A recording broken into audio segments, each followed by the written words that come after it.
రేపు మా వదిన అరెస్ట్ అవుతుంది. అరెస్ట్ అయిన తర్వాత విహారీ ఏం చెయ్యలేకపోవడంతో మా వదినకి శిక్ష పడుతుంది. శిక్ష పడిన తర్వాత ఆ విహారీ లక్ష్మిలు మా వదిన గురించి ఆలోచనలో ఉంటూ బయటికి ఎలా తీసుకురావాలా అని ప్రయత్నాలు చేస్తూనే ఉంటారు. అప్పుడు మనం ఆ విహారీ లక్ష్మి వాళ్ళని జాగ్రత్తగా బిజినెస్ నుంచి బయటికి పంపించేయొచ్చు.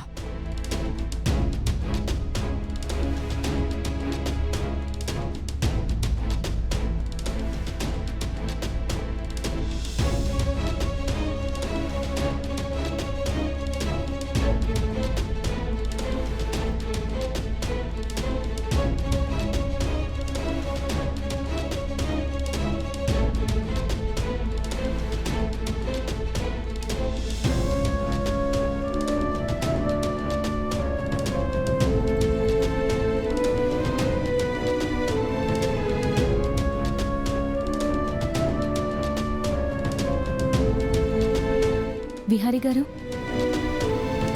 యమునమ్మ విషయంలో మీరు చాలా కంగారు పడుతున్నారు కదా? అవును కనకం, అమ్మ ఏ తప్పు చేయదు. తనకి మనుషుల్ని ప్రేమించడమే కానీ ద్వేషించడమే తెలీదు. అలాంటి అమ్మని ఆ దుర్మార్గుడు భుజంగం అరెస్ట్ చేయించడానికి ప్లాన్ చేస్తున్నాడు. యమునమ్మ లాంటి మంచి వాళ్ళని అరెస్ట్ చేస్తే ఇంకా న్యాయం ఎక్కడ బతికున్నట్లు, ధర్మం ఇంకా ఈ భూమి మీద ఎక్కడున్నట్లు విహారీ గారు? లేదు, ఏం జరిగినా ఎలాగైనా సరే అమ్మని అరెస్ట్ చేయకుండా అడ్డుకోవాలి కనకం. అవును విహారీ గారు, యమునమ్మ మాత్రం దోషిలా వెళ్ళడం చూడలేము. ఆమె కల్లో కూడా ఏ తప్పు చెయ్యరు. తప్పులు నేరాలు చేసింది ఆ భుజంగం. వాడమ్మ మీద నిందలు మోపుతున్నాడు. ఏది ఏమైనా మనం వాడి కుట్రల్ని ఆపాలి. వాడి పన్నాగాలకు అడ్డుకట్ట వేసి వాడిని ఎలాగైనా మనం పట్టుకోవాలి. విహారీ గారు, నేను మీ వెంట ఉంటాను. మనిద్దరం కలిసి ఆ భుజంగాన్ని పట్టుకుందాం. అవును కనకం, కానీ వాడు మా అమ్మని అరెస్ట్ చేసే ముందే మనం పట్టుకోవాలి.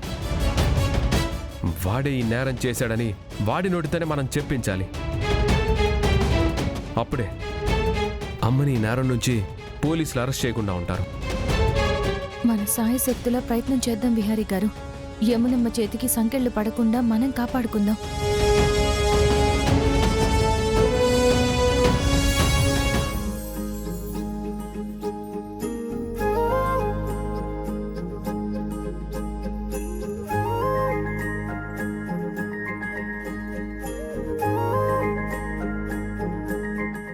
కనకం,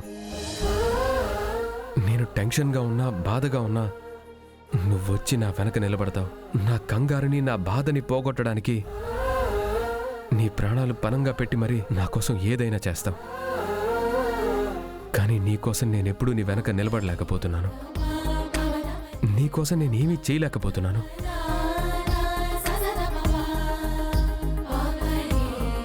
విహారీ గారు, ఇప్పుడు మీరు ఆలోచించాల్సింది నా గురించి కాదు, యమునమ్మ గురించి. ముందు ఈ సమస్యని పరిష్కరించుకుందాం. మిగిలినవన్నీ తర్వాత ఆలోచిద్దాం. కనకం, మన ఎజెండా, మన టార్గెట్ ఆ భుజంగం. వాణ్ణి పట్టుకోవడమే మన అంతిమ లక్ష్యం.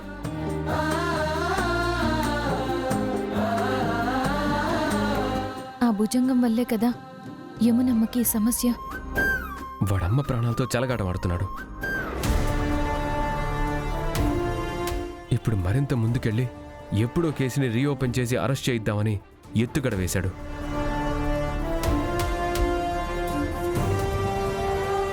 మిమ్మల్ని కూడా బెదిరిస్తూ మనశ్శాంతిగా ఉండనివ్వట్లేదు కదా ఆ భుజంగం. అసలు ఆ భుజంగం అనేవాడే లేకపోతే ఆ రోజు ప్రెస్ మీట్లో నువ్వు నా భార్యవని, మన మధ్య బంధం గురించి ఈ ప్రపంచం మొత్తానికి తెలిసిపోయేది.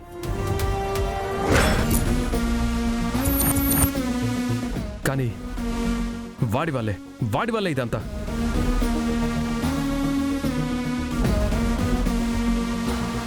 బావ లక్ష్మి తన భార్య అని చెప్పేద్దామనుకున్నాడా? యమునమ్మ విషయం అనే కదా మీరు వెనక్కి తగ్గారు. ఇప్పటికీ అగ్రెసివ్గా ముందుకు వెళ్ళలేకపోతున్నారు. అవును కనకం, ఒక విధంగా నేను మా అమ్మ గురించి ఆలోచించి వాడి విషయంలో నేను ఆగాల్సి వస్తుంది.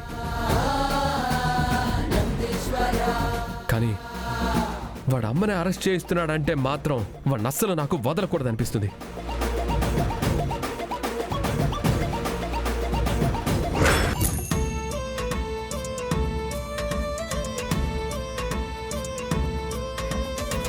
ఆవేశపడకండి విహారీ గారు. ఆవేశం కాదు కనకం, వాణ్ణి ఏమీ చేయలేకపోతున్నాననే బాధ, ఉక్రోషంతో గుండె బరువెక్కిపోయింది. ఈ భారం ఎలా తీర్చుకోవాలో నాకు అర్థం కావట్లేదు.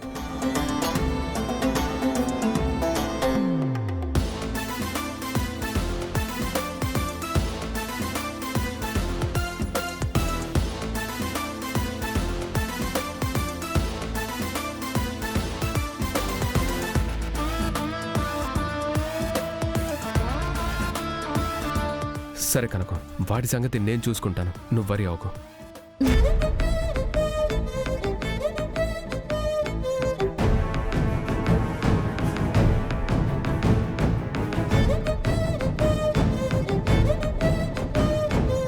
ఆ భుజంగం ఇవ్వడం మనకి పనికొచ్చేలా ఉన్నాడు.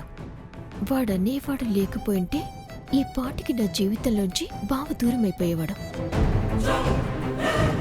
ఆ భుజంగం ఎవడో తెలుసుకుని వాణ్ణి మా బావ జీవితంలో నుంచి లక్ష్మిని గెంటేయటానికి వాడుకోవాలి.